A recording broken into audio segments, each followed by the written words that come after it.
an actor whose originality and talent made him a favorite of the audience. He is attractive, eccentric, and known for controversial episodes of his life, and his romances are also no less controversial.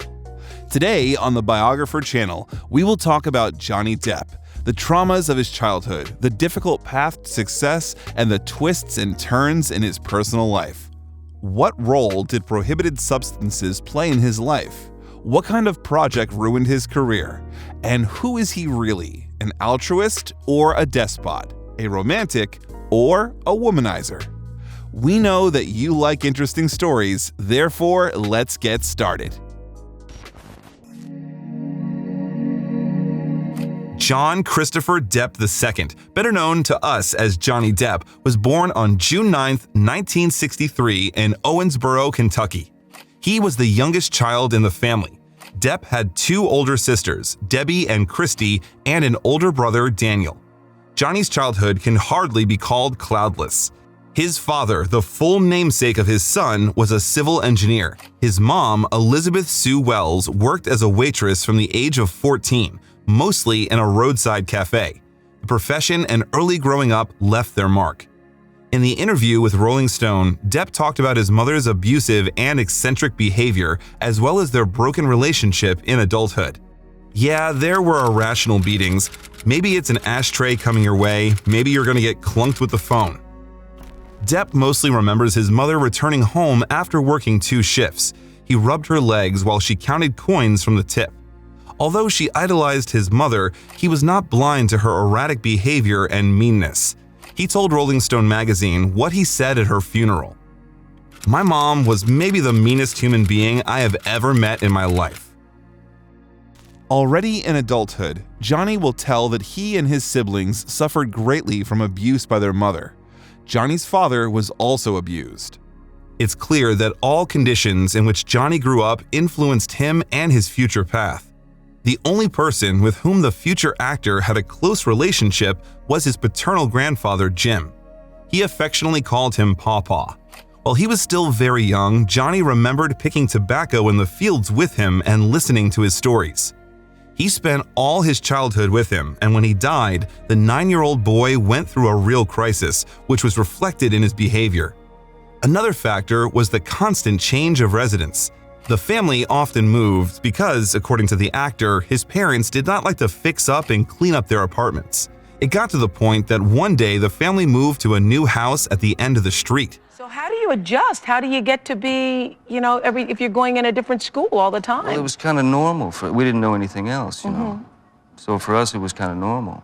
Wow. You know, you'd almost have like the whole neighborhood kind of looking out their windows as we were, carrying boxes from one house to the next. Were you... By the age of 15, Johnny Depp had changed several cities and even houses in the same city, moving in total, according to his words, about 40 times. When his father was offered a higher salary in Florida, their family moved there, leaving all of Johnny's childhood friends in Kentucky. The lack of constancy and stability, the loss of a loved one, led to the fact that he began to constantly swear with his parents. At the age of 12, he began to smoke and get involved in alcohol, and a year later, he started a sexual relationship with a girl a few years older than him. When Johnny celebrated his 15th birthday, his parents divorced. This completely unsettled him, despite the fact that, as he said, he hated both parents. He started to take all the banned substances he could find. "Mom asked me to give her psychotropic drugs. I tried one pill furtively and realized that this is the only way to soothe the pain." The result was logical. School absenteeism and the use of prohibited substances led to expulsion from school. Although later, Johnny said that he tried to change the situation. I went back 2 weeks later. I thought, you know what, this is crazy. I should go back. And I went back and I spoke to the dean of the school, and he said, "Johnny, we don't want you to come back." Yeah. A significant event in the life of the future Jack Sparrow was a gift from his mother, a cheap $25 electric guitar, which he received for his 12th birthday. Watching his cousins play in his uncle's gospel group, he became obsessed with both guitar and music. It became an incentive and creative outlet for Johnny.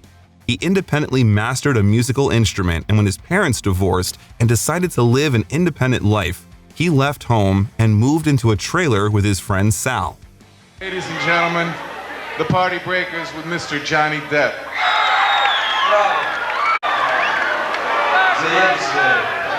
At first, Johnny played with small garage bands. Then he formed his first band, which he called Flame. At that time, it seemed to him that he had found his place in life, his professional vocation. Soon, he joined the musical rock band Kids and performed in nightclubs as part of them. Once their performance was heard by Iggy Pop, after which he invited the guys to perform as an opening act for one of his. The future star was also impressed by the visual component of rock and roll life. You will hardly be surprised knowing his style of dressing. But the fact is that in order to stand out not only in behavior but also in style, Johnny stole things from his mother's closet. Then, I used to steal my mom's clothing. She had all these crushed velvet shirts with French-cut sleeves and like seersucker bell-bottoms. In one of the interviews, he admitted that he wanted to wear platform shoes but just couldn't find any. But the first fees were not comparable with what a young man needed to survive. Because Johnny was forced to get by with part-time jobs, he worked at a construction site, worked as a courier, and soon found a stable job selling ball pens. But the guy gave all his free time to music.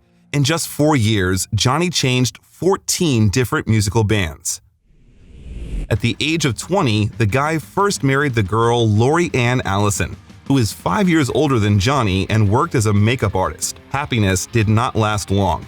2 years later, the couple broke up due to the fact that the girl didn't like the constant lack of money. But their marriage was the second significant event in the life of our future star. Knowing about her husband's plans to become an actor, Lori introduced him to Nicolas Cage. By the time they met, they had already managed to gain experience in the cinema. He starred in Francis Ford Coppola's Rumblefish and a number of other films. From that moment, a new stage in the life of a young man began, which in the future would be quoted by both children and adolescents, imitating the habits of Jack Sparrow. In the meantime, he got the first role in the horror film that later would become a cult, A Nightmare on Elm Street. It was released in 1984. Johnny claimed that he counted on an episodic role, considering participation in the film as a springboard for his musical career. But the directors were touched by his naturalness and charisma, and they offered the guy the role of Glenn, one of the main characters in the plot.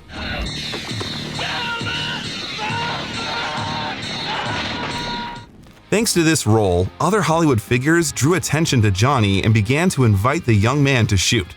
And Johnny himself literally fired up with acting. Without hesitation, he accepted an invitation to shoot in the teen comedy Private Resort, which was released in 1985. This was the first role of a young actor where he had to make professional sacrifices, namely to act naked. But musical dreams didn't leave him. Wanting to save up for a new album, he took part in the filming of such television series as Hotel and Lady in Blue, as well as the supporting role of Donnie Fisher in the film Slow Burn, along with Eric Roberts. But it didn't work out as planned. Instead of a new album, Johnny chose to spend money on acting classes. And not in vain, as time has shown. Pumping professional skills turned out to be very useful.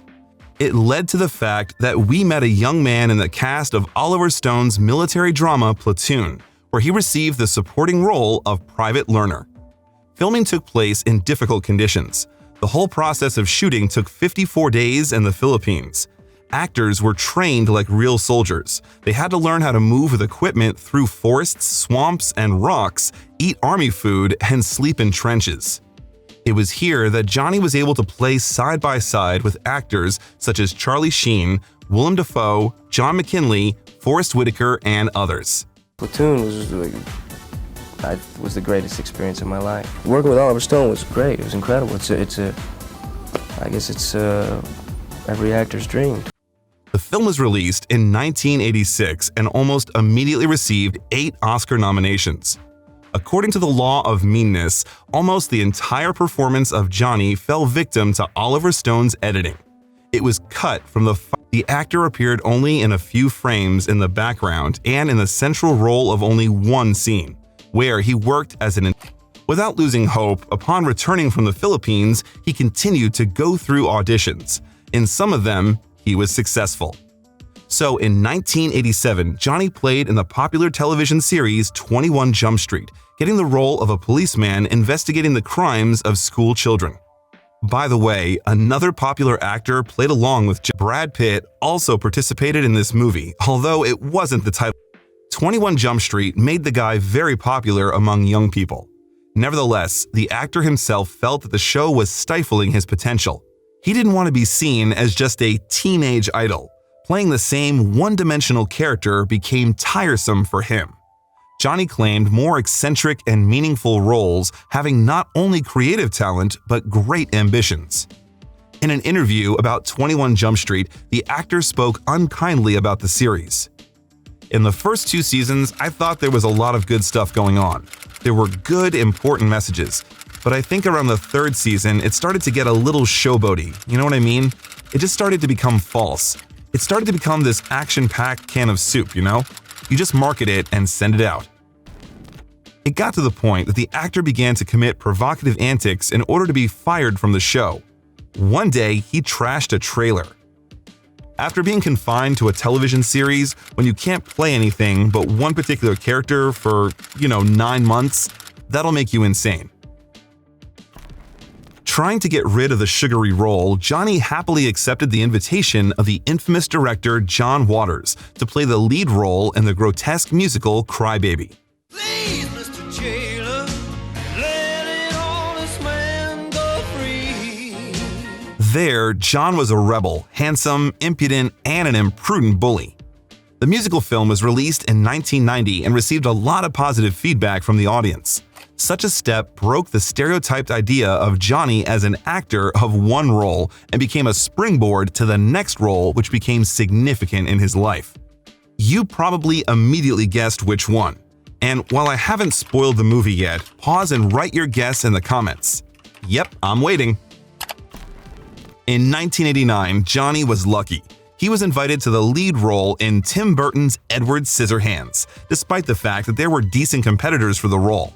And all of them were no less talented than Johnny. Brad Pitt, Robert Downey Jr., and Jim Carrey.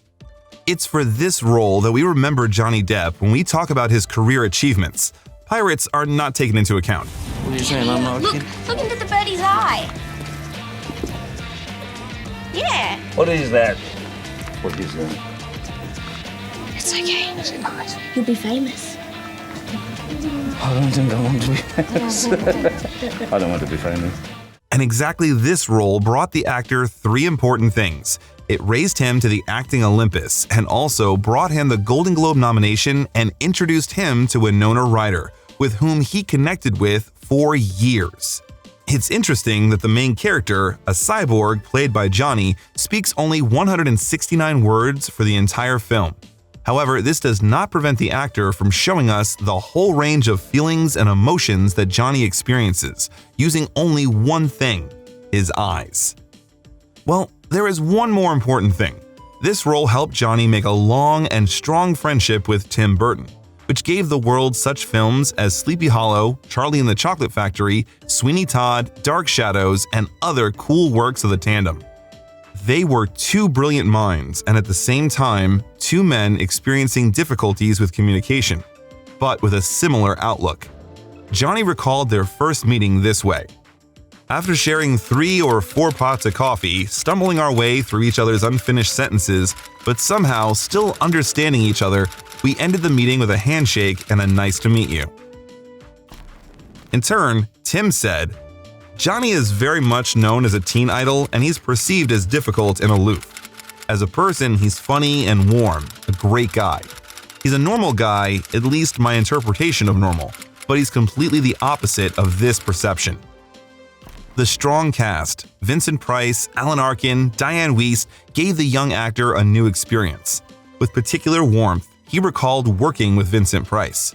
They became very close during filming and communicated until Price's death. But it was not without curiosities. It took some time for Johnny to get used to his costume. This act led to several blade incidents. For example, once in a scene where Anthony Michael Hall's character had to confront the main character, he accidentally stabbed Hall's hand. But back to the matters of the heart. Winona charmed our hero. Innocent face, big eyes, she even wore an engagement ring, and Johnny got a Winona Forever tattoo in honor of her. When they met, Winona was 16 and Johnny was 26. It was a classic glance like in West Side Story where everything else went foggy. When I met Winona, we fell in love. It was absolutely like nothing ever before, ever. They soon became one of the most frequently discussed and adored couples in Hollywood. They were inseparable, spending whole days together, reading beat poetry, going to bookstores, and listening to their favorite records. They even had their own song, Crazy for You by Madonna. Am I romantic? I've seen Wuthering Heights 10 times. I am a romantic. 5 months later, Johnny proposed to Winona.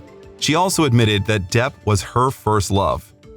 When I first met Johnny, I was a pure virgin. He changed that. He was my first everything. My first real kiss, my first real boyfriend, my first fiance, the first guy I had sex with.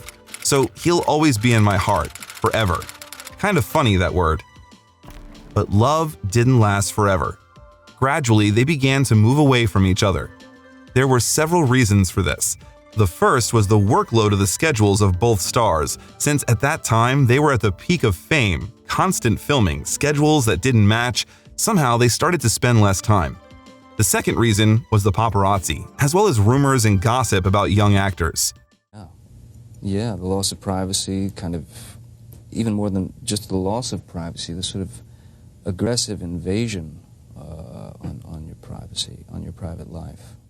Winona was credited with romances with Gary Oldman, and then with Daniel Day-Lewis on the set of The Age of Innocence. Gradually, conversations around the couple about betrayals, partings, engagements, and disagreements in their couple began to grow. They experienced the breakup in different ways. According to rumors, Winona said that it would be better for both of them. Depp, on the other hand, experienced their breakup very painfully. Tim Burton, who watched Ryder and Depp's relationship, noted that the latter was never the same after his relationship with Winona. In the interview with the Los Angeles Times, the actor said, "It's very hard to have a personal life in this town. My relationship with Winona, it was my mistake to be as open as we were. But I thought if we were honest, it would destroy that curiosity monster. Instead, it fed it, gave people a license to feel they were part of it." After a while, Johnny changed the tattoo from Winona Forever to Wino Forever, arguing that the complete removal of the tattoo would mean the removal of this part of his life with this woman.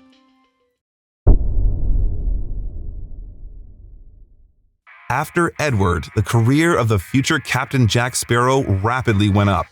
He was noticed by eminent directors, and one of them was Amir Kusturica, a symbol of the Balkan cinema. He offered Johnny a role in one of his films, Arizona Dream, which was released in 1993.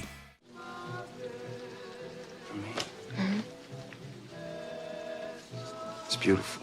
Like all of Kusturica's films, Arizona Dream became a very unusual, surreal movie where Depp played a romantic guy who followed his dream, learned to love, and went through the metamorphosis of growing up. Although the dream, like the film, came out quite unusual. It featured Alaska and a flying halibut. Despite the eccentricity, the movie found its fans, becoming very popular in France and receiving a prize at the Berlin Film Festival. Then there was a tandem with Mary Masterson in the touching comedy Benny and June, directed by Jeremiah S. Chechik, which was released in 1990. The next work was the participation in the filming of the film What's Eating Gilbert Grape of the same year, together with the young Leonardo DiCaprio. It was one of Johnny's first bright dramatic roles, where he revealed the image of a young guy tired of life who didn't see any prospects. Of course, until he met love and went on a trip with his younger mentally retarded brother, who was played by DiCaprio. See how love can also be very painful. It's a fine line between that love and a kind of a resentment and a hatred for the people that you care about. Recalling the shooting, Depp admitted that he was going through hard times at that time and Leonardo annoyed him a little. I tortured him. I really did. He was always talking about these video games, you know? I told you it was kind of a dark period. No, I will not give you a drag of my cigarette while you hide from your mother again, Leo. Gradually, Johnny became addicted to public life. In 1993, he opened a club called the Viper Room, which was meant to be a rock concert venue. The club quickly gained popularity not only among musicians but also among celebrities. Everyone played there, from Guns N' Roses to Johnny Cash. Drew Barrymore, Jennifer Aniston, and Uma Thurman became frequent guests. The haven of fun and revelry was overshadowed by the death of Johnny's friend River Phoenix. He died from a drug overdose. There was information in the press that sometime later Johnny blamed himself for this. Allegedly, he personally gave Phoenix the same dose. As an argument, they gave his phrase, "Imagine living with that." Friendship with Tim Burton brought the actor another role in 1994. It was the comedy drama Ed Wood, where he showed the fate of the worst director in Hollywood, Edward Wood. The picture was shot in black and white, which made it very stylish and atmospheric. The biopic also impresses with its cast.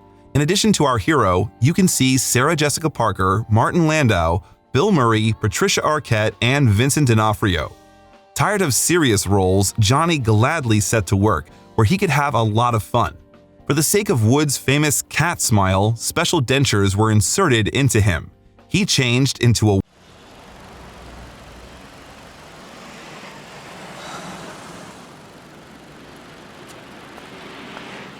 and freely felt in a working tandem with a brilliant director.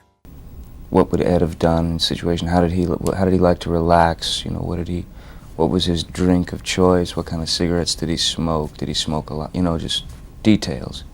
And I was even more shocked when she came on the set another day and she brought me a present. And she gave me his wallet. Despite the film's box office failure, many critics received the movie positively. So according to Rotten Tomatoes, Ed Wood has a rating of 8 out of 10 based on 59 reviews from critics, 92% of whom liked the film. The National Board of Film Critics of the United States included Ed Wood in the list of its 10 best films of 1994. In addition to the unusual role that brought our hero a lot of fans, this year gave Johnny a meeting with the famous model Kate Moss. This romance was stormy and dizzying. It was one of those that could be called on the verge. It's not for nothing that journalists dubbed their relationship cocaine. They met in 1994 at the New York Cafe table and immediately noticed each other. I knew from the first moment we talked that we were going to be together. Then the model told. They didn't part until 1998, and all this time their relationship was reminiscent of a roller coaster. Scandalous antics, naked, outrageous passion, and demonstrativeness. Kate introduced herself to journalists under the surface, and Johnny mentioned to the media about his plans to have children. Whether it was on camera or real intentions, we won't know. But the couple didn't get out of their hotel rooms for weeks and tried to spend all their time together. They can't keep their hands, lips, mouths, legs off each other. One of Depp's friends recalled in an interview with People magazine. At the same time, they were under the influence of alcoholic beverages and prohibited substances almost all the time. When sometime later in 1994, the supermodel announced the breakup, Depp trashed the Mark hotel room, for which he was arrested. This was followed by an equally eccentric situation, a loud scandal with breaking dishes in a London restaurant. The couple decided to reconcile in the same restaurant, making love in front of obviously stunned spectators. In 1998, Moss already distinguished herself. She trashed a room in the French hotel Hotel du Cap, where they because she was not allowed to walk in a common corridor in a bikini. Nothing strange. Trying to keep Kate, Johnny gave her expensive gifts. For example, a diamond necklace which he bought for his beloved and hid between the buttocks. I wonder how long she searched. The couple broke up after 4 years of relationship quietly without official publicity. At some point, they stopped appearing together, and later it became known about the separation itself. Johnny himself took the blame for the breakup entirely. "I'm so stupid because we had so much going for our relationship. I was difficult to get on with. I let my work get in the way and I didn't give her the attention I should have done. Sure, I should care about my movies, but when I get home, I should try to leave that stuff behind. I couldn't do that, and I was horrific to live with. Trust me, I'm a total moron at times. Kate recalls their relationship with warmth. I was lucky to be with Johnny. He taught me a lot about fame. He told me, never complain, never explain. Love adventures didn't prevent our hero from following his acting dream.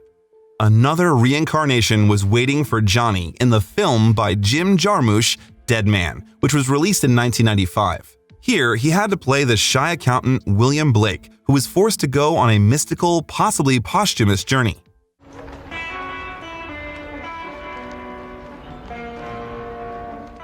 This was followed by two works with Marlon Brando, Don Juan DeMarco and The Brave, released in 1995 and 1997. Their joint work was marked by an amazing coincidence of minds. In a 2016 interview, Depp recalled their meeting, during which they discovered that they were both big fans of William Sarion's play, The Time of Your Life. So I asked him about it, and he said, yeah, he knew, and so he said, how well do you know it? So I began to recite it because at that time I had memorized it. And so I began to recite this preface, In the Time of Your Life. And I got to a certain point, and he finished it. Oh. After that, Johnny opened his wallet and took out a folded piece of paper, an excerpt from a book with the same play, which he always carried with him. Surprisingly, Marlon did the same. He showed him a frame in which there was the exact same folded and many times reread excerpts of the book, which he had carried in his purse for many. Depp greatly respected and looked up to Brando. In the same interview, speaking of Marlon, he said the following words: "He understood me very well and I understood him. We connected on many levels, especially the fact that no one wants to be a novelty." It's important to mention that The Brave was Johnny's first directorial debut. The film was based on the novel The Brave by Gregory MacDonald, in which the actor also played the main role. But this debut was not easy for him. Moreover, he was forced to invest about $2 million in film production, paying a quarter of the total costs. I felt driven to do this movie.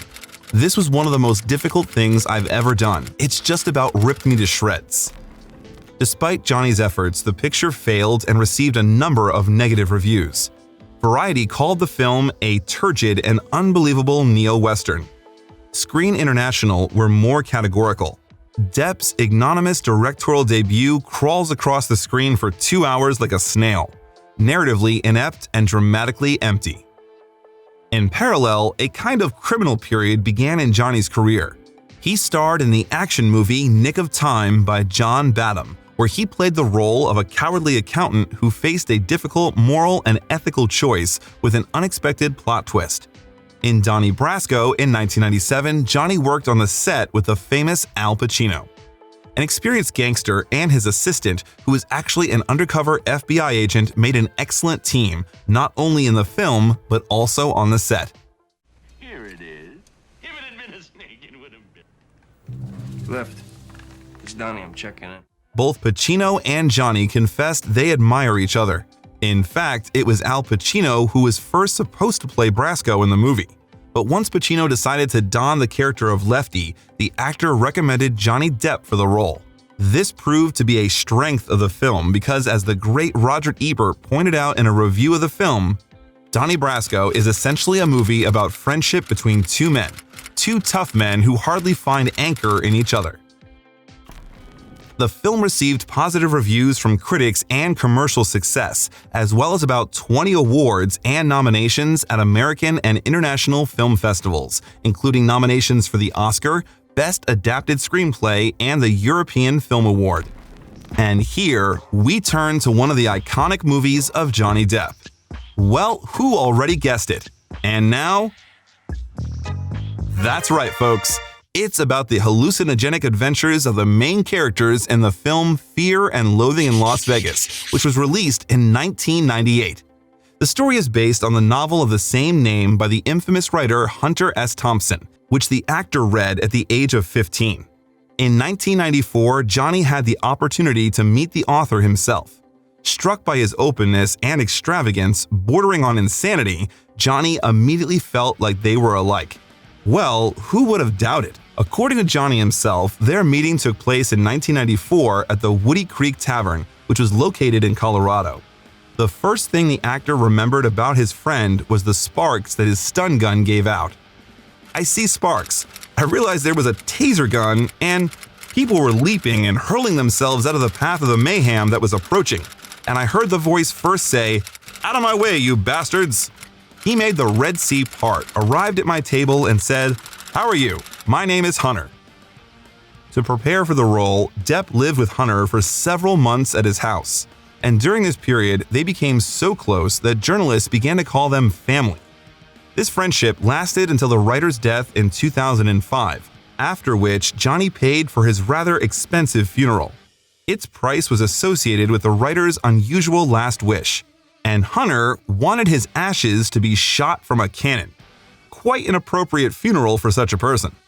In addition, he paid off all his debts and produced the film The Rum Diary, based on Thompson's novel of the same name. He also played a major role in it, and this role was the beginning of a sequence of troubles for our hero. But more on that later.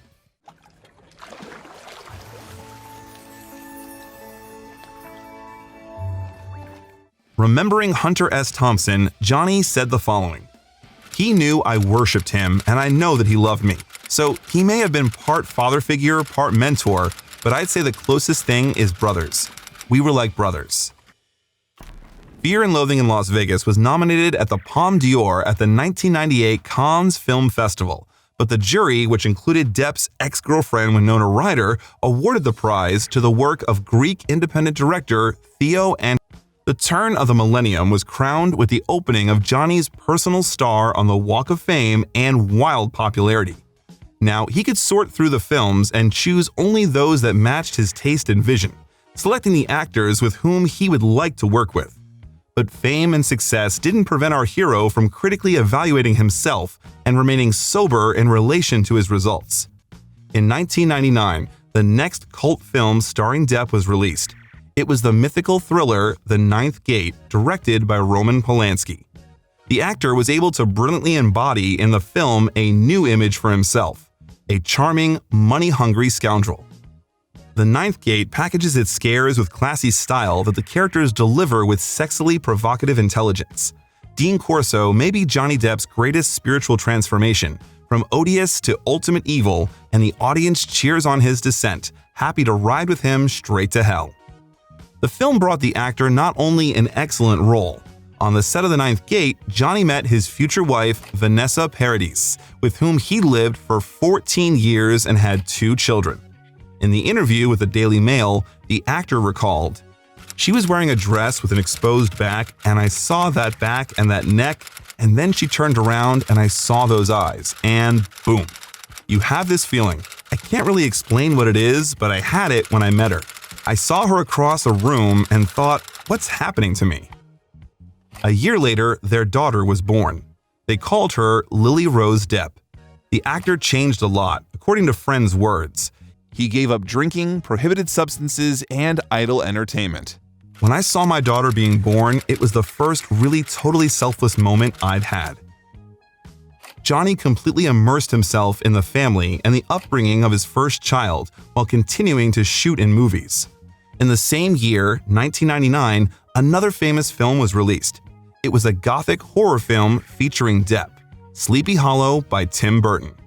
It was a loose adaptation of Washington Irwin's short story in which Johnny played the role of Constable Ichabod Crane, who investigated murders and at the same time lost consciousness at the sight of blood. The image of Ichabod was as if painted under Johnny. Just look, extravagant, bright, eccentric. He quickly gained popularity and became a cult.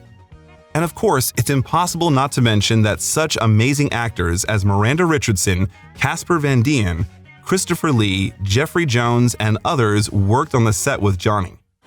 Horseman!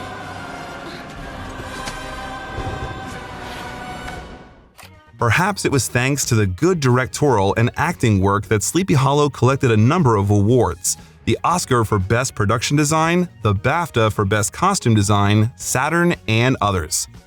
After filming, Johnny had the warmest memories of his work and a very unusual bonus: a one-eyed horse that played Ichabod Cranes in the film. The final period of Johnny's dark films was another horror film, From Hell, where he appeared in the image of Inspector Frederick Aberline, a brilliant drug addict detective who was also a clairvoyant. Under an opium stupor, he saw crimes before they happened, but couldn't prevent them. The work of Albert and Elaine Hughes really deserves attention. If you haven't seen it yet, check it out now. Great acting by Ian Holm, Robbie Coltrane, Ian Richardson, and of course Depp didn't give the film a chance to fail. Although some critics with cynical sting reacted to Johnny's approach to the manifestation of the character. Despite the fact that From Hell was not the first historical film in Johnny's biography, he took the opportunity to participate in the film with great enthusiasm. I'm a history freak and always wanted to travel back in time, so period films give me that opportunity. Walking onto the Whitechapel set they built in Prague was about the closest opportunity yet for me to step back in time. Between horror and family life, Depp was involved in a number of roles. So, in 2000, 3 films were released: The Man Who Cried, Before Night Falls, and Chocolat. The role of a transvestite prisoner as well as a sadistic jailer in the same film, Until Night Falls by Julian Schnabel, is considered one of the most scandalous in genre. And not only because the actor played 2 opposites opposed in one plot. The tape touches on a number of political and acute social issues in the life of the post-revolution, mixed with the fate of people who got out of the regime: poets, artists, gays. By the way, for this role, Johnny didn't take a cent, thus confirming the idea that acting for him is, first of all, a way to express himself and his ideas. You didn't go to France, did you? In 2001, one of the most controversial, according to critics, of Depp's work, Blow, was released, where the actor had the opportunity to work with Penelope Cruz. Here, he got the role of American smuggler George Young. The drama, directed by Ted Demme, was based on real events and told about the life path of the protagonist. While preparing for this role, Johnny even visited George Young in prison for several days.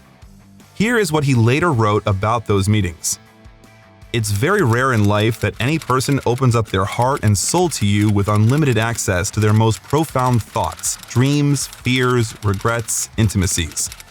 Even more rare when you've just met that person, and because of the obvious predicament, it's highly unlikely that you will be spending too much time with them in the near future. So for this and more, I owe a great debt of gratitude to George. Blow did not live up to financial expectations. At an outlay of $53 million, it raised just a little more within the US and another $30 million worldwide. The rating was also disappointing. At 55% at Rotten Tomatoes based on 141 reviews, and Metacritic, the film has a weighted average score of 52 out of 100 based on 34 critics. But Johnny didn't give up. Later, fate gave him a role that became a cult. The Image, which became the culmination of his career and in which he was able to embody all his artistry and extraordinariness. Yeah, you probably already guessed who we're talking about. By the early 2000s, Johnny declared himself as a talented actor and became in demand in Hollywood. He focused not only on commercial success, but also on personal interest in the plot, having starred in more than 30 films by that time.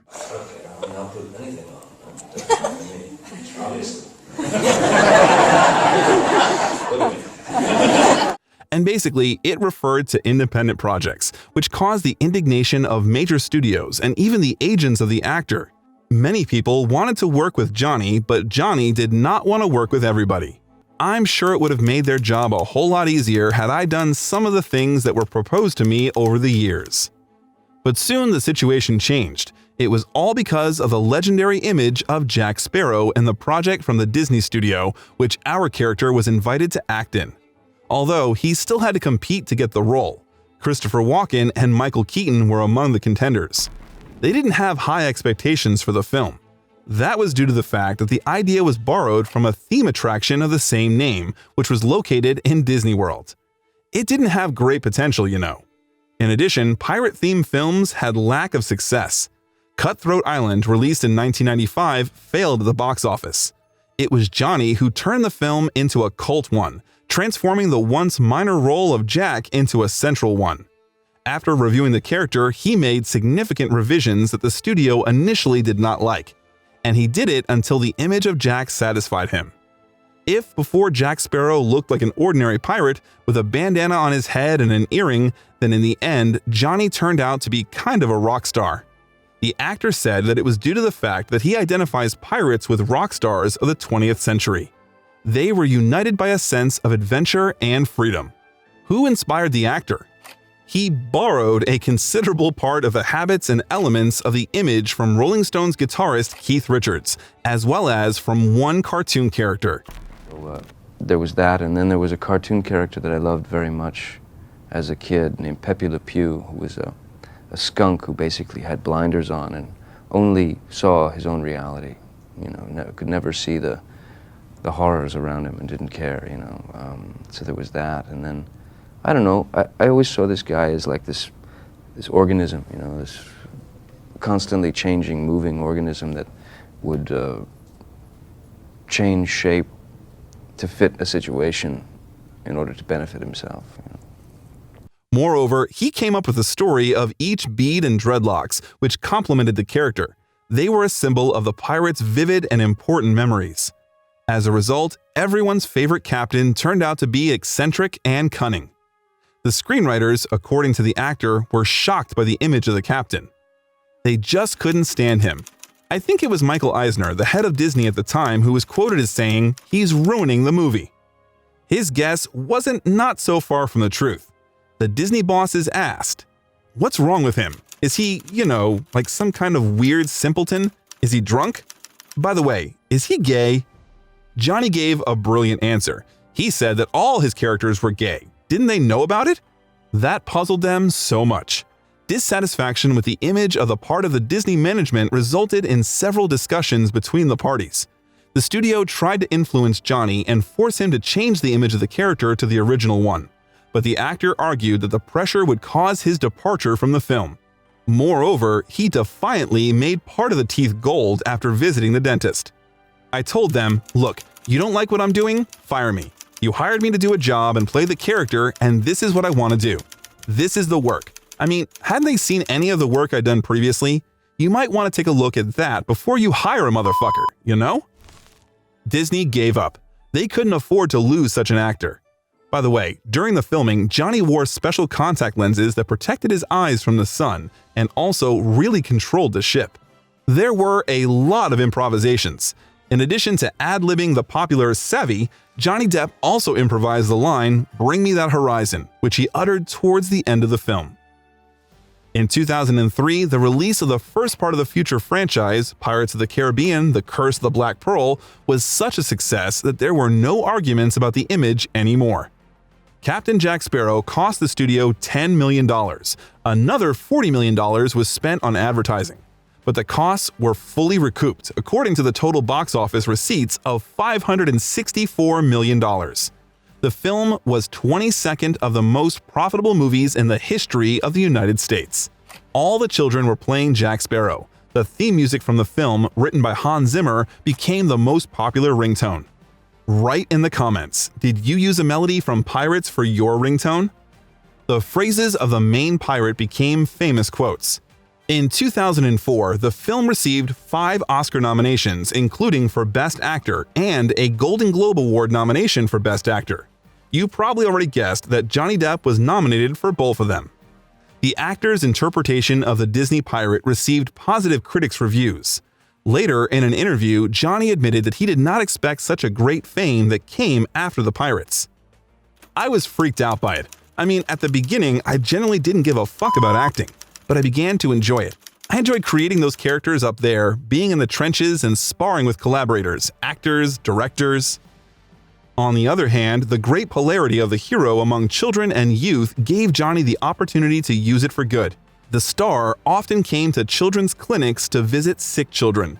the lighting, and supporting them in their difficult situation. Believe that I mean, that's so sweet that you do that, and you do that a lot. You do that often. Yeah, I mean, as much as I can, you know, wherever I go, I bring Captain Jack in a box. But yeah, you meet all these amazing kids who are dealing with very, very adult illnesses, and you see this incredible courage, you know, in their faces. Initially, the Disney management had self-interest and, to some extent, excitement, but after the success of Black Pearl, they immediately wanted more. The popularity of the film led Disney to a very dubious idea: to release 2 parts of the sequel at once. At the same time, there was neither a plot nor a script. When you did the first one, did you think there would even be a second one?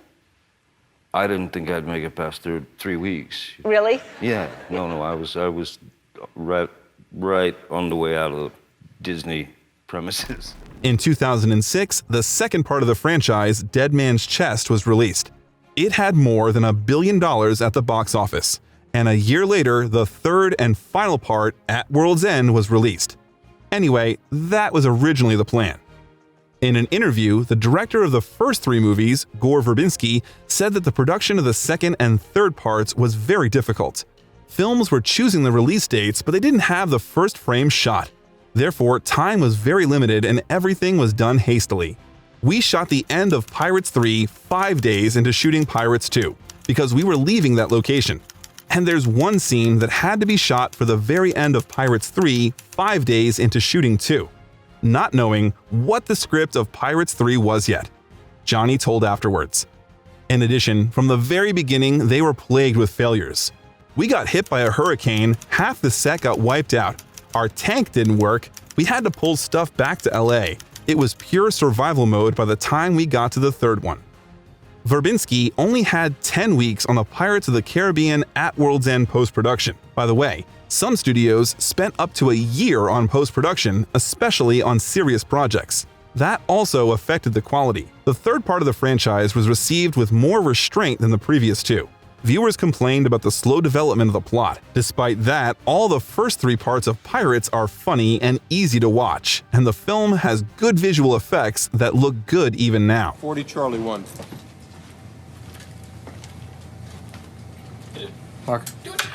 Gore Verbinski understood that the story was exhausted, and the screenwriters agreed with him, which was confirmed by the ending of the third part. The director announced that he put an end to that story. "Myths must die," he once said. But Disney didn't want to lose the cash cow. Moreover, Johnny happily agreed to shoot even before the script was written. He fell so much in love with the character.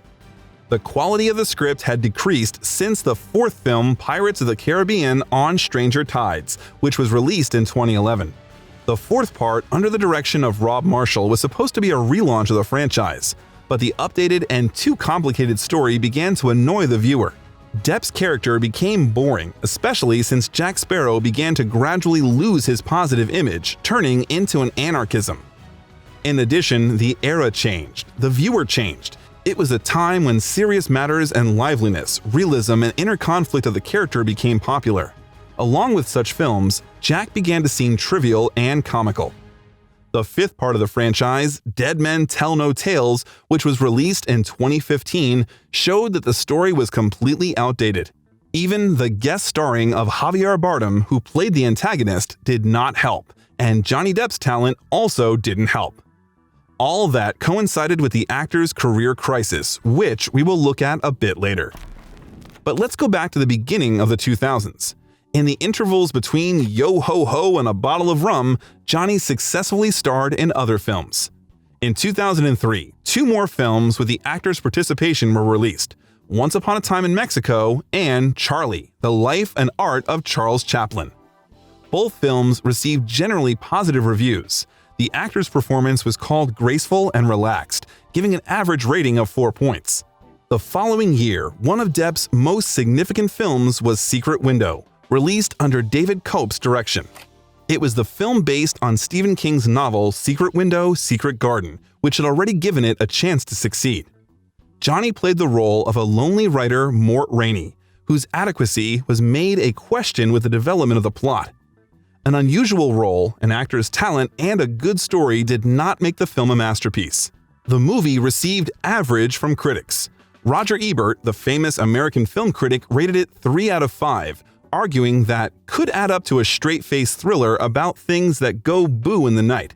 But Johnny Depp and director David Koepp have too much style to let that happen. On Rotten Tomatoes, Secret Window has an approval rating of 46% based on 162 reviews. Depp is quirkily entertaining, but the movie runs out of steam by the end. At the same time, 2 more films with Depp's participation were released.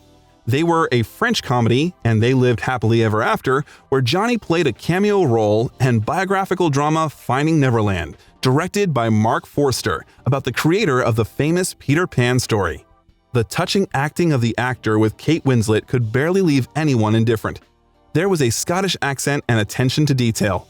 Depp was drawn to the role of Barry because he could identify with the author's insistence on staying in touch with his childlike imagination, even if the film didn't fit the real story in everything. For example, the husband of Sylvia, Winslet's character, died much later than it was shown in the film. We believed and empathized with the heroes.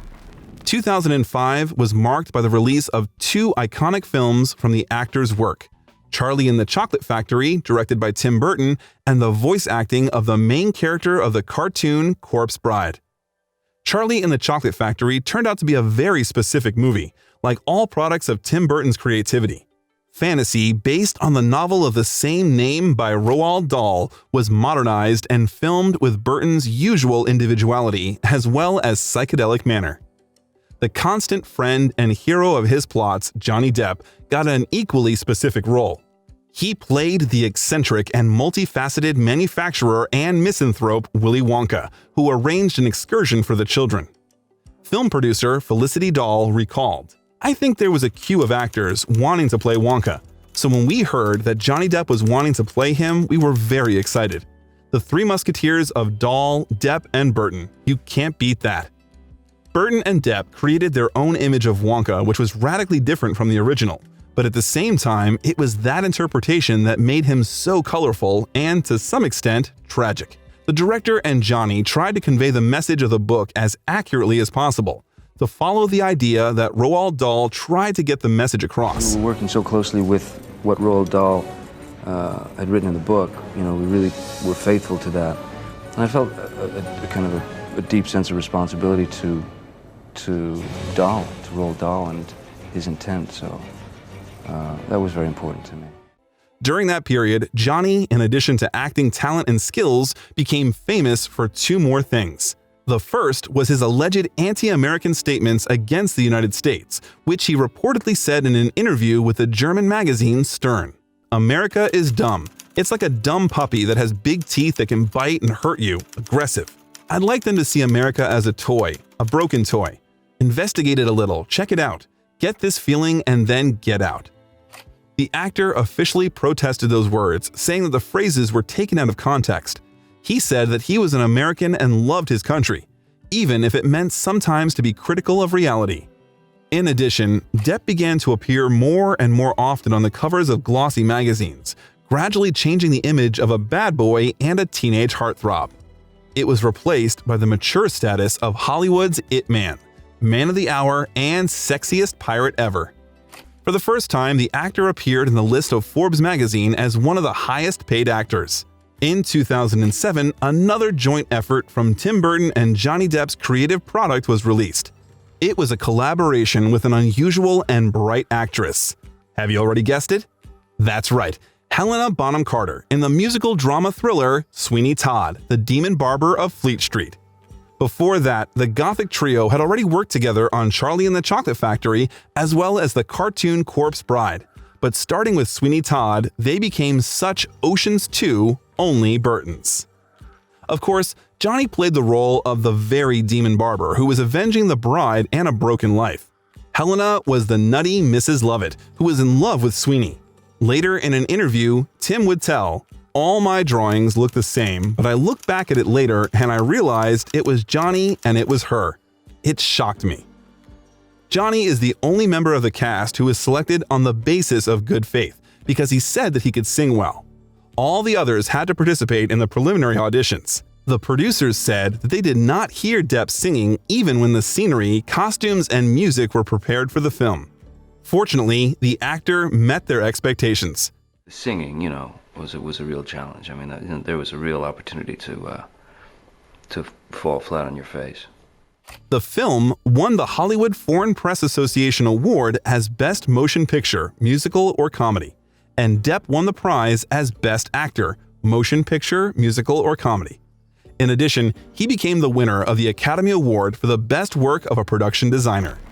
Reviews of the musical were mixed. On the one hand, the film was praised for the impressive interpretation of the musical, the colorful images in all their diversity, the tragedy and bleakness of the movie. On the other hand, the film was accused of excessive cruelty and lack of ethics. Do you like the movie? Write in the comments your impressions of Sweeney Todd, and we go on. The friendship story of Hunter Thompson and Johnny Depp, if you don't remember, you can click here, resulted in the actor's participation in a documentary film. There, he talked about his memories of the famous American journalist and provocateur, and also read Thompson's voiceover text. The film was released in 2008 and was nominated for the Grand Jury Prize in the documentary genre at the Sundance Film Festival, and for the Best Documentary Screenplay at the Writers Guild of America Awards in 2009. Johnny's next role was unusual but tragic. In the fantasy film The Imaginarium of Dr. Parnassus, directed by Terry Gilliam, he portrayed Tony Shepard, who was previously played by Heath Ledger. The role of Tony was the last in the life of the Australian actor. Since Heath died before the filming was completed, Johnny Depp, Colin Farrell, and Jude Law played the main character for him. The format of the story allowed the producers to save everything that Heath did, as well as to continue working. By the way, all three refused royalties for work in favor of Heath Ledger's only daughter, Matilda. Being part of this film was never about filling Heath's shoes as much as seeing them across the finish line. How I wish he had brought the film to its completion himself, but there was also a sense of dogged insistence. Insistence that Heath's last piece of work should not be kept in the shadow of the light of day. The film received 2 Oscar nominations, 2 for the Saturn Award and 2 for the British Academy Award.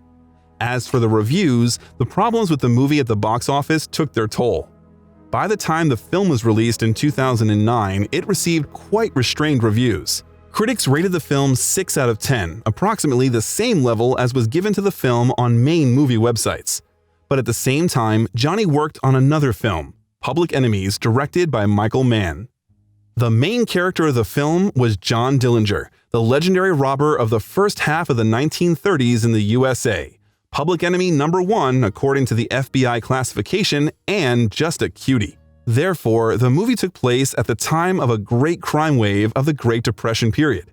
Despite some separations from the real story, the main facts of Public Enemies were based on real events. So the film was shot on the site of some of Dillinger's feats. The death scene of the main character was played on the place of the real death of the prototype. The efforts were not in vain. The film got 9 Oscar nominations and 2 wins. The film paid off the amount more than twice with $100 million spent. It received $214 million at the box office. In addition to acting, as well as the role of father and husband, Johnny didn't forget about the old youthful dream, music.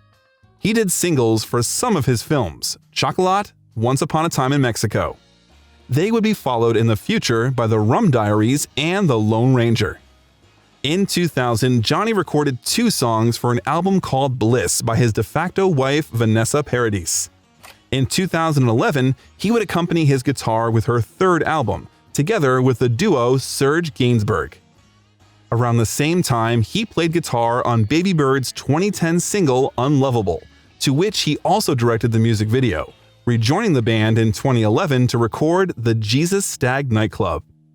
In the same 2010, the audience was able to enjoy 2 wonderful works by Johnny. The first of them was Alice in Wonderland by Tim Burton.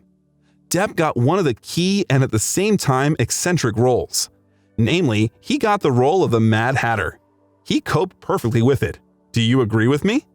The actor recalled his image with irony. Early calls and you sit in a chair and people start painting this kind of grease paint on your face, and suddenly you start to disappear. and then you're attacked by a giant orange ferret. Then they attach it to your head. Then you're wrapped in magnificent 19th century surrealist costumes. Hat goes on, you're ready to go. The image of the Hatter performed by Johnny turned out to be so colorful and charismatic that it stole focus from the acting of the main character, performed by the aspiring actress Mia Wasikowska. By the way, Alice in Wonderland was Burton's first film which he shot mainly using green screen. It turned out that the new experience was naturally accompanied by the challenges. He later recalled, "Alice was an experiment. We didn't know what the movie was until the very end. It was exciting and scary. Working on the CG just got more and more and more intense. The intensity peaked when we had to stop." The audience received the film positively, which clearly affected the box office. It received $1.6 billion, becoming the highest-grossing Tim Burton film.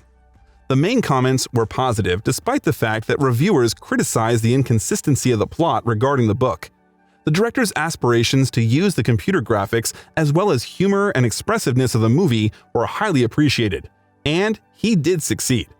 The image of the Mad Hatter became one of the most beloved in Depp's career for many people. Which of his characters do you like the most? Write about it in the comments, and let's see which of Johnny's roles is the most popular.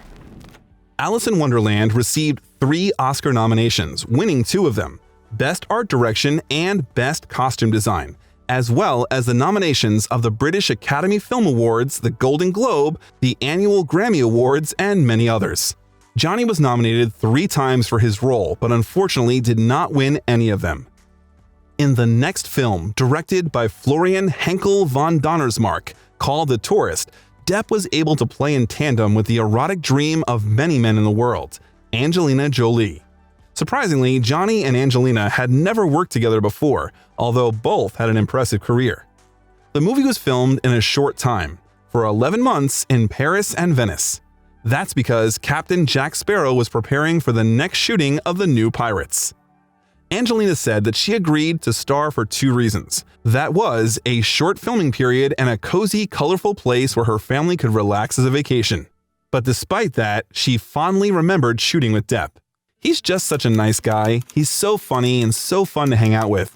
He's just that friend you're so happy to come to work and do scenes with. Plus, he's such a brilliant actor. He's often thought of so much for his deep character work, but it really comes from an artist who is willing to try things. Although there were some incidents. The actress made Captain Jack Sparrow first rinse his mouth with breath freshener and offered mint candy before the scene of the kissing. That was explained by the fact that Johnny smoked a lot and she couldn't stand the smell of tobacco. The result of the joint work turned out to be controversial. Perhaps the hurry during filming and in post-production played a big role. Despite the fact that the film earned back the budget more than twice, viewers rated the picture 3 out of 10 on various movie sites. They complained about the confusing, drawn-out plot and the lack of chemistry between the actors. From that moment on, Johnny's career was slowly but surely moving to the brink. More and more films with his participation gave an average rating after their release. There was a feeling that the actor was exhausted for some reason and the films were not good enough. But not all of them.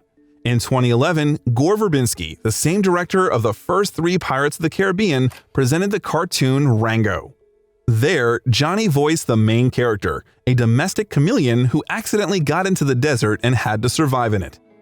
All the movements and facial expressions of the main character were originally played by Johnny, because motion capture technology was used in the production.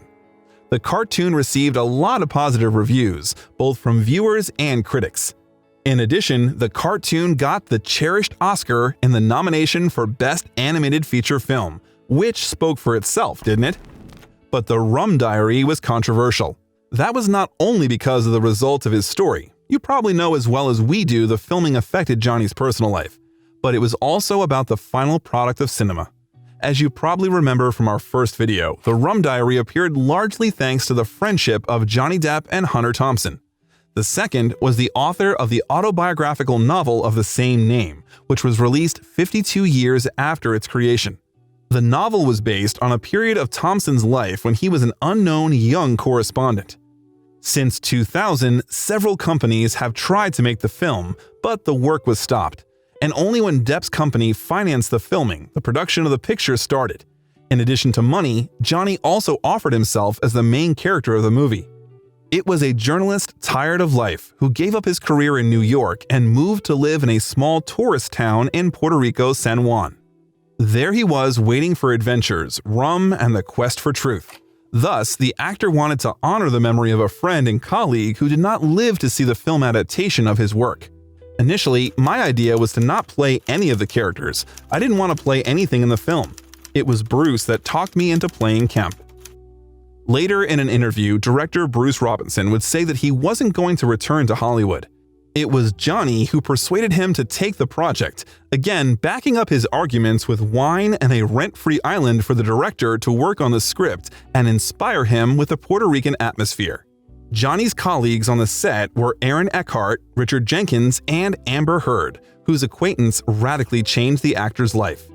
During the filming, a romance started between Johnny and Amber, which finally destroyed the relationship with his wife, Vanessa Paradis. He lived with her for 14 years. They were not officially married, as according to the actor. Never found myself needing that piece of paper. Marriage is really from soul to soul, heart to heart. You don't need somebody to say, okay, you're married. 2 common children, Lily Rose and Jack, and an ideal family could not save the marriage. Although Johnny's friends claim that with the birth of his daughter, Depp kicked alcohol, prohibited substances, and an idle life, completely devoting himself to the family. But it couldn't be said that Amber was the only reason for their quarrel. A few years before the Rum Diary, there was a discord in the couple. The romance of the Southern Evenings, which accompanied the lovers Johnny and Vanessa after the meeting, in reality turned out to be the actors' residence on different continents. Despite joint vacations, periodic visits of both sides to each other, the families spent most of the time apart. Family tensions rose while Depp's popularity grew. In one of his interviews, Johnny said about it, "Relationships are very difficult, especially in the racket that I'm in because you're constantly away or they're away and it's so hard. It wasn't easy on her. It wasn't easy on me. It wasn't easy on the kids." Johnny often started going to filming after the success of the first Pirates. At that time, Vanessa stayed in Los Angeles with her 2 children or left back to her home. A few years before the breakup, the actor began to be increasingly noticed drinking and having fun in bars with girls. The source said that in those days, he was often seen spending time on his yacht in the Caribbean in the company of young ladies and guys. In 2010, during the filming of the Pirates of the Caribbean on Stranger Tides, he was always noticed in local bars. He would chat with girls and was very friendly and flirty, says a source. After Paradis and the kids arrived later that summer, Depp was seen spending low-key time with his family at his rental home. A year before the breakup, the couple stopped appearing together on the red carpet. Since November of 2011, the couple attended events together but stayed in different hotels, and they were never noticed together somewhere other than the promenade. At the premiere of the film The Rum Diary, Depp appeared without his wife. She went to the concerts that day, and the next day, Paradis appeared at the event with Karl Lagerfeld from Chanel without Depp. She officially announced their peaceful separation after the actor's solo performance at the Golden Globes. The trajectory of that relationship, you play it out until it goes. One thing leads to another. So for whatever reason that ceases, it doesn't stop the fact that you care for that person. And they're the mother of your kids. Johnny recalled about their relationship. The actor was able to numb personal worries in the company of a friend and in working on a new joint project, Dark Shadows by Tim Burton, which was released in 2012. The dark comedy was adapted from the television series of the same name, which was popular in the late 60s of the 20th century. Depp and Burton, being fans of the old series, tried to capture the atmosphere of the show and the soap opera into the film, while adapting it to new realities. The role did not give anything new to the actor. There was the same slightly eccentric image with a touch of gothic of a vampire, Barnabas Collins, who was cursed by an evil witch. Helena Bonham Carter also did not change the image too much in the new film. The character also had the same shocking and gloating, although she was really beautiful in that one. According to Johnny, the role of a vampire still had a number of difficulties. In every film that I've been lucky enough to do with Tim, there's always some form of torture. The nails were Tim's idea. They were the length of the fingers, but it was okay because I had a troupe of people who would help me go to the bathroom. They had to have treatment afterwards, but they're okay now. That is true. The film received mixed ratings from the audience. On the website Rotten Tomatoes, positive reviews were only 37%, and the average rating was 5 out of 10. The main complaints were in the superficiality and poor development of the film. The next film, with Depp's participation, The Lone Ranger, released in 2013, was no less mixed. Gore Verbinski's superhero western went through production hell and budget problems. Eventually, even Johnny's playing the role of the crazy Indian Tonto in a duet with Armie Hammer, who played the Lone Ranger, did not save the situation. Perhaps the fact was that the image of a colorful madman in the role of Johnny got pretty boring to the viewer. Or the fact that Verbinski periodically added pirate jokes and tricks into the film. Like, for example, Depp triumphantly standing on top of a vehicle in big trouble. But The Lone Ranger received negative reviews from most of the American film press and critics. It was also nominated in 5 categories of the Golden Raspberry Anti Award. Johnny's character did not avoid the nomination.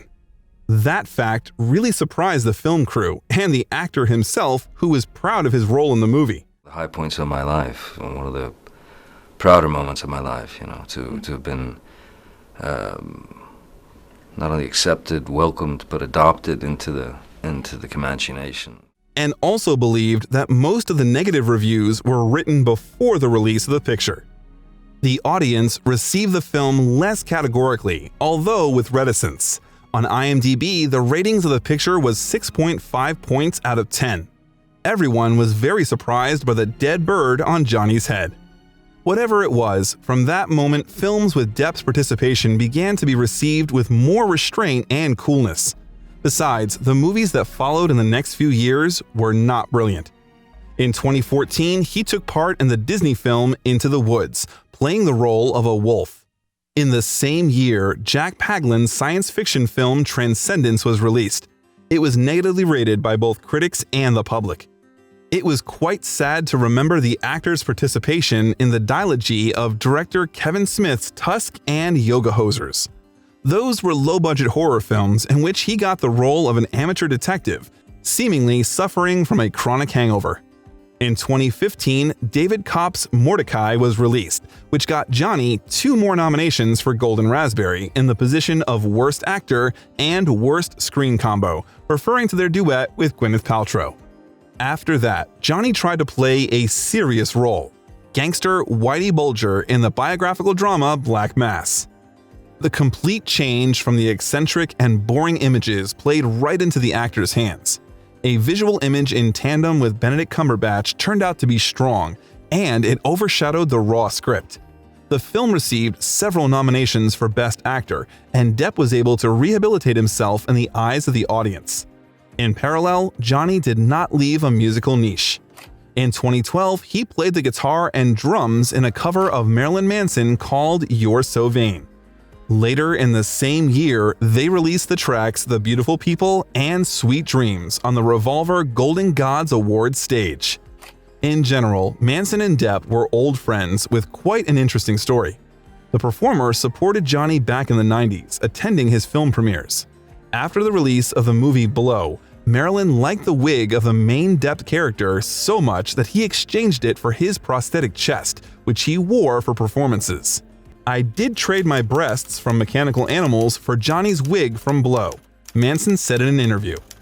In addition, the musician is the godfather of the actor's daughter. Once, Manson admitted that Depp gave him a whole house after the rocker expressed admiration for the actor's home. Friends even have the same tattoos. In an interview, the musician admitted that both of them have the phrase Charles Baudelaire, The Flowers of Evil, this giant skeleton thing, on their backs and the phrase No Reason on their wrists. In 2017, Depp took part in the filming of the clips Say 10 and Kill for Me. But the actor wanted to not only be a part of someone's creativity, but also to create his own. In 2015, he, together with Alice Cooper and Joe Perry, created a band called Hollywood Vampires, in which he was the guitarist. Already in September of the same year, they released their first album, which included 2 songs written by Johnny. In addition to participating in the music shows of A Shocking Friend, the actor took part in the performances of the Roxy Theater Group in Los Angeles and at the Rock in Rio Festival in Brazil. The actor's relationship with Amber Heard was developing rapidly. A whirlwind romance turned into a marriage in 2015. But already in 2016, the actress filed for divorce, arguing her decision with insoluble contradictions. After a while, Amber began to accuse her ex-husband of violence, accompanied by beatings. As evidence, she provided photos where bruises are visible on her. A scandal flared up. Johnny categorically denied her claims, saying that she was not the victim, but a criminal. The court finalized their divorce in January of 2017, and Heard received compensation in the amount of $7 million. She promised to give the money received from Depp to charity, commenting on her position that she had never been interested in money. Heated discussions of the actors' personal lives did not abate for years. In 2018, the British newspaper The Sun called the actor a wife-beater, for which Depp sued them for libel. The trial ended in 2020, and the verdict was not in favor of Johnny, but the actor did not give up. He filed a lawsuit against Heard after the release of her article for The Washington Post in 2018, where she talks about domestic violence. The claim was accompanied by a demand for compensation of $50 million. Depp's lawyers confidently said, "Mr. Depp never abused Ms. Heard. Her allegations against him were false when they were made in 2016. They were part of an elaborate hoax to generate positive publicity for Mrs. Heard and advance her career." In addition, in November of 2021, the court approved the requirement of Depp's expert team to gain access to Heard's phone records in order to prove the fabrication of her evidence. The ex-wife, Vanessa Paradis, did not believe the accusations and, moreover, stood up for Johnny Depp. "In all the years I have known Johnny, he has never been physically abusive with me, and this looks nothing like the man I lived with for 14 wonderful years," she commented on the situation. But despite the denials, the trial put a damper on the unstable actor's position in the movie industry. The final straw was the actor's trial with the former company that handled his finances. The image of the bad guy played against the actor. Articles about Depp's crisis began to appear in publications. They talked about excessive alcohol consumption, fights with Heard during their life together, and constant lateness to the set. The movie Alice Through the Looking Glass, where Depp played a role already familiar to everyone, did not add optimism.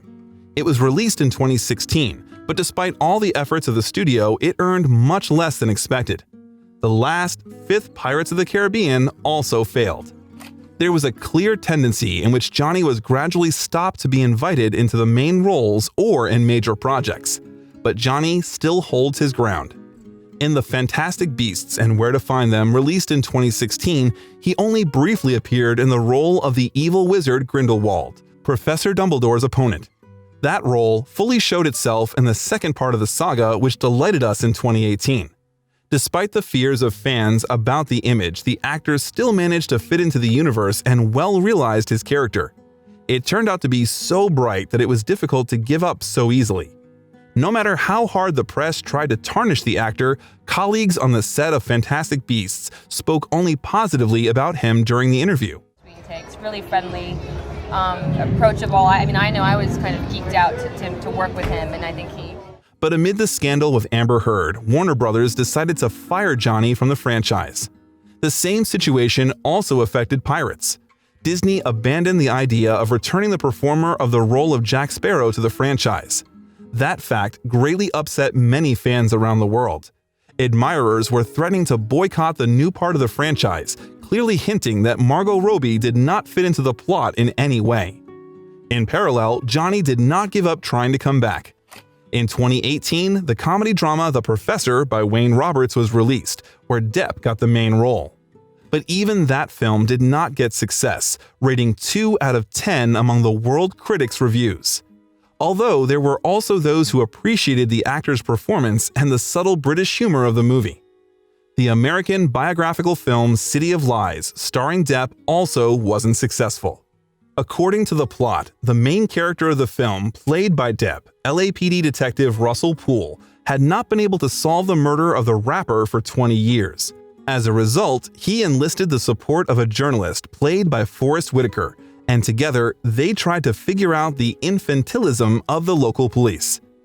Either the tragedy of the murder of Tupac Shakur back in 1996 was no longer so catchy to the audience, or it was affected to the change of the film's release date due to the court proceedings.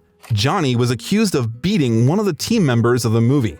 But personally, we found out about the details of the film when we prepared the material for you. A certain shift in his career was Depp's participation in the film Minamata, directed by Andrew Levitas. The actor got the main dramatic role of the American photographer Smith, who was collecting evidence of the effects of mercury poisoning of the residents of Minamata, one of the cities of Japan. That time, intuition had not let Johnny down. He left the image of Jack Sparrow that everyone was bored with, returned to the world of big complex cinema, touched upon, among other things, the acute social issue of ecology that was currently relevant. The audience also approved of the actor's performance, and the general consensus read, "Sincere but confusing. Minamata pays an ambiguous tribute to an amazing story from real life, better reflected by documentary processing." For many, this film is the long-awaited return of Johnny, such as we love him, bright, textured, and versatile, able to transform into both a dirty Indian and a balding gangster, and someone who knows how to do it in such a way that you believe every word, every look until the last frame. A significant break in filming has finally ended. In 2023, Johnny returned to the big screens with the historical drama Jeanne du Barry. He played the role of the scandalous King of France Louis XV, who, contrary to all decency and etiquette, settled his favorites in Versailles. The film received mixed reviews, but Depp's performance was praised. For example, Jeffrey McNabb of The Independent wrote, "His Louis is a taciturn, melancholy, but demanding figure with a dark side."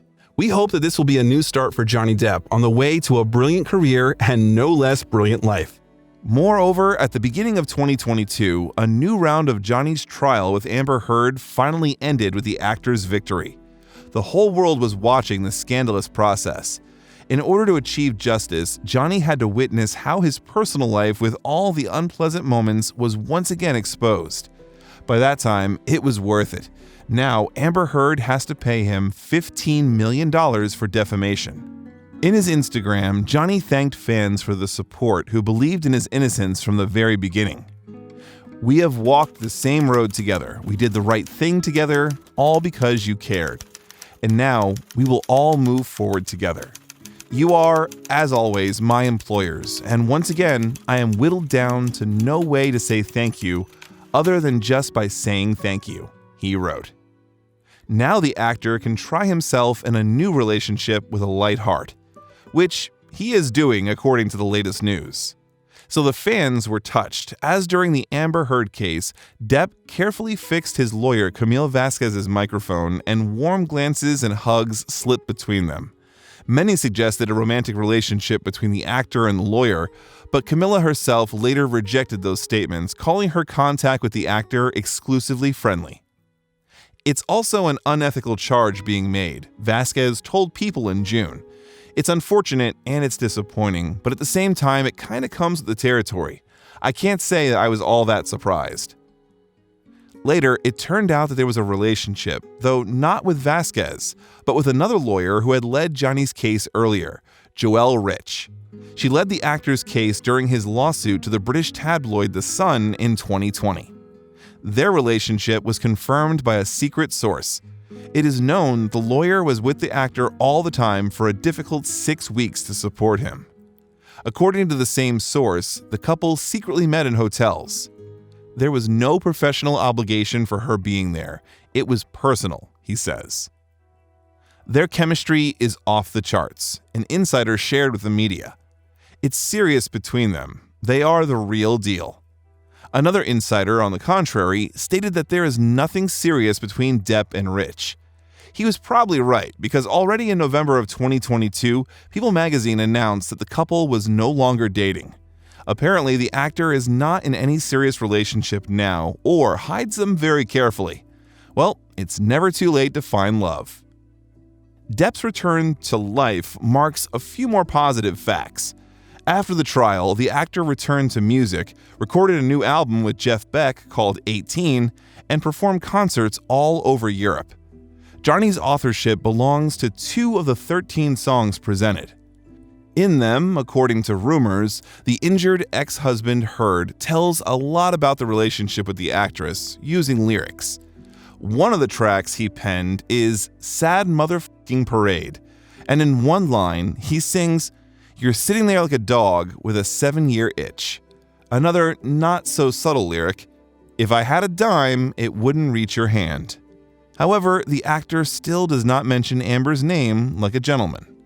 In addition, Depp announced that his band, Hollywood Vampires, with Alex Cooper and Joe Perry, will go on tour again. It is rumored that after the scandalous removal of the actor from his favorite role, representatives of the Disney company contacted Johnny and offered him a chance to return to the Pirates of the Caribbean franchise.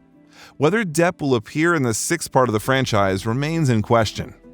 Producer Jerry Bruckheimer, during an interview with the Sunday Times, spoke very ambiguously about the future of the actor in Pirates.